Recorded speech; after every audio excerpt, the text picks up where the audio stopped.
SportsJerkz.com. The latest sports headlines, scores, and best trash talk around. Listen to the Sports Jerkz podcast every Wednesday or forget about it. SportsJerkz.com, because we tell it how it is. Welcome to the Sports Jerkz podcast, where we tell it how it is. Listen in every Wednesday as we debate the latest in sports news and headlines. Here's your host, Taryn Williams. All right, guys, welcome back to a Cinco de Mayo version of Sports Jerkz. Joining me this week and every week are my sports partners in crime, Josh Gregg and Chris Gregory. How you guys doing? Doing well, thank you. Doing pretty good today. That's good. So, action-packed weekend, what you guys get into? Josh, I know you had a big weekend. Yeah, real big weekend. I was in Chicago for the first time. Nice. Chi-Town. Yeah, it's Chi-Town during Draft Town actually too. Did you check it out? A little bit. Okay. It was a little crowded. They had a whole bunch of festivities for the kids and fans and all that nonsense. Each team had like a tent set up.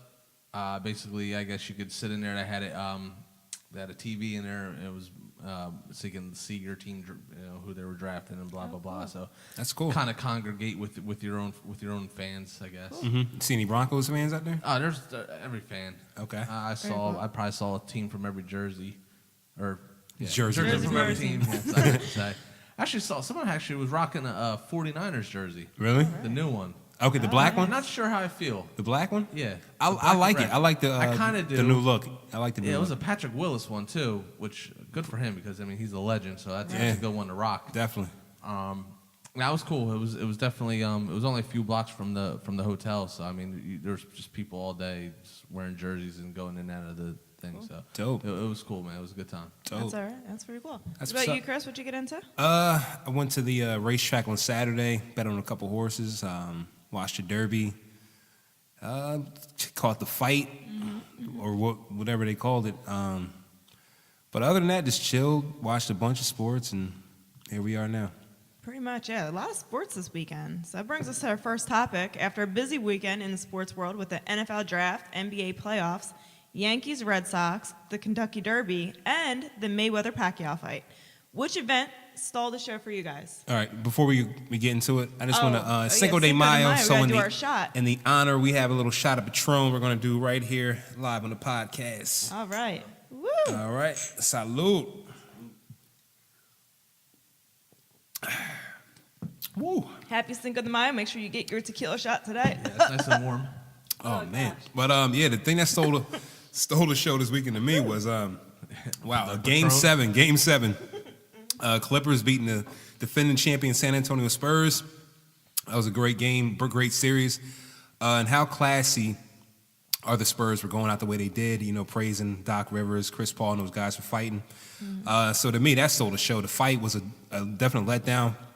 Not on Mayweather's part because we know how he fights. He's a defensive fighter. Yep. But Pacquiao he couldn't hit Mayweather. Now he's come out and said about it. He has a shoulder injury or whatever. But it was a big letdown. I hope Mayweather does not give him a rematch because he doesn't deserve it. But Clippers Game 7, Chris Paul with the game winner. I think that stole the show to me. Actually, I forgot all about that till you mentioned it. That's probably besides going to the Cubs game on Sunday. Oh, you made it out to Wrigley, huh? Yes, I did Right. for the first time. Nice. How'd you like it? It was Did awesome. you visit the bar across the street? There's like a bar right across. There's a whole street. Yeah. Just full of it, full of bars. The only thing I really pretty much caught was a little bit of the NFL draft, which obviously is the NFL, so that pretty much takes precedent over everything. Caught that Game 7. It was phenomenal. Amazing. Chris Paul with the game winner off of one leg. Amazing. And I the play of the game to me was the fake foul call on the 3-point on the half court shot. Yeah. And Chris comes down and Yep. off of 1 foot again. Did you think that was a foul when they called Tim Duncan on that one shot when Chris Paul went up? And they said they didn't give him like enough space to land, and Chris Paul landed on Tim Duncan's leg, and they called a late foul on it. I feel like you don't make that call in a Game 7. I'm sorry, let the players win that. Yeah, that officiating. Even last night, I can't remember the play. I guess it was during the. God, I can't remember what game it was. I think it was. There was a call on. Damn, it's really messing me up right now. Guy went in and didn't even touch him. I think it was DeAndre Jordan. Had his hands up in the air. Like, what else are you supposed to do? You're allowed as a defender to keep your hands up. There was no contact whatsoever. They called it and one. And the officiating to me is just sketchy. Yep. I almost feel bad for the Spurs a little bit at the end of the game. Yeah. Because that gave the Clippers, I think, a little. Like Pop said, 1 second. I don't think it would have worked, but they knew what was coming. Exactly. So who knows what happened? But definitely stole the show. Game 7. Yankees, Red Sox. It's kind of it's too early in the season for that anyway. You know? And they're both. Well, the Yankees are playing a lot better than the Red Sox right now. So it's still the best rivalry in baseball. But the Yankees just beat their ass the whole weekend. Yep. I unfortunately didn't catch the Derby.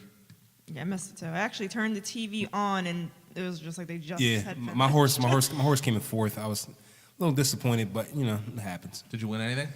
Nah, it came in fourth, so you got to either do win, place, or show as 1, 2, or 3. So I didn't get anything. Speaking of winning, I bet on the Mayweather-Pacquiao that's fight. right. That's right. That it would go to decision in Mayweather's favor, and I wish I put more money on it because it came out on top. little betting cap on the thing. Yeah. But that Mayweather event, or the Mayweather fight, stole the show for me. I thought it was the best event of the weekend. Even though it didn't live up to the hype, I don't think. It was good to finally see it happen, and now it's over with. I hope they don't. Was it worth $100 though? Definitely not. No. Well, I mean, they hyped up that fight so much they could really charge whatever they wanted. People are going to tune in. Mm-hmm. People want to see that happen. Would you buy the rematch? Yeah.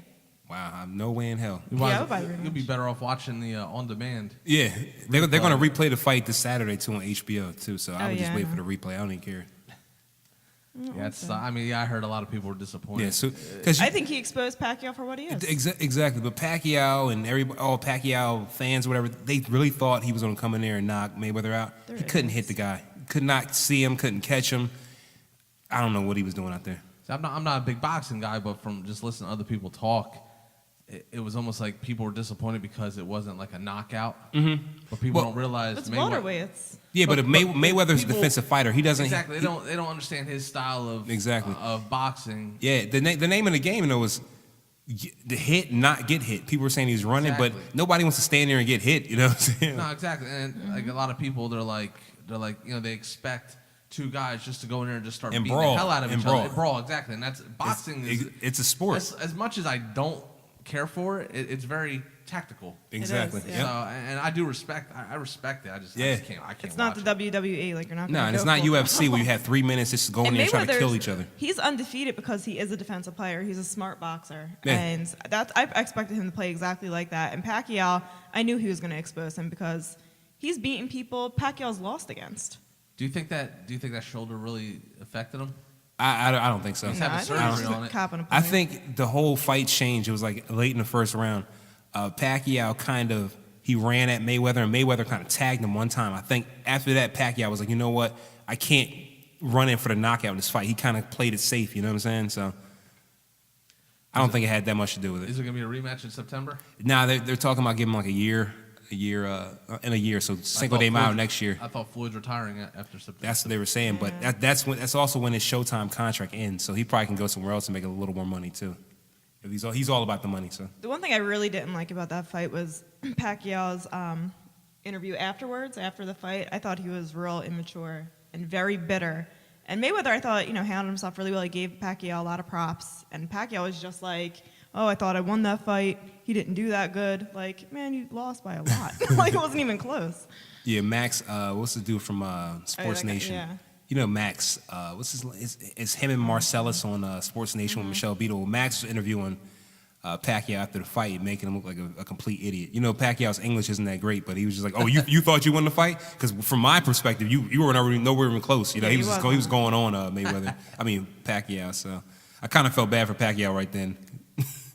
Wish you would have had like a translator. Don't feel bad. He got paid a ton. Oh, he got $80 million or something like that. He got paid $80 million to lose. Yeah. That's not a bad payday. That's winning to me. Hell yes. I wouldn't care. Yep. All right, well, in NBA playoff action, the Cleveland Cavaliers fell to the Chicago Bulls 99-92 in Game 1 of the Eastern Conference semifinals last night. The Cavs are without Kevin Love for the rest of the playoffs and will be missing J.R. Smith for Game 2 as he serves out his suspension. How much trouble are the Cavs in right now after watching them play last night? I'm going to say big trouble. They could potentially go back to Chicago 0-2. Chicago was actually up at one point by 16 points and blew that lead. I think game 2, they won't be that team that blows that lead. I think Thibodeau's going to get on them and to keep the pedal to the floor, because they had a chance to run away with that game and it's completely demoralized the Cavaliers. I think when they let the Cavs come back last night, I think the Cavs were like, you know what, this is what we can do to try to come back in game 2. But LeBron was terrible last night. He had a terrible, terrible game. And I feel like Kyrie is turned into a megastar in front of our eyes. If you saw some of the highlights from last night, the guy was doing, Michael Jordan type lay, was going to the left hand, switch to the right hand. If Kyrie has 50 in game 2, I'll give him a chance. But other than that, I don't see him winning game 2. Yeah, I agree in some point. Yeah, they actually had a 16-point lead twice, and they blew it. I wouldn't be surprised if the Bulls took the 2-0 lead, but I think the Cavs are going to come out a little bit more sharper than they did. They definitely started off that game real sluggish, and the Bulls are just hitting everything possible. Oh, Jimmy Butler, man. Ooh, He's a good player. He had a great game. Great game. And Derrick Rose was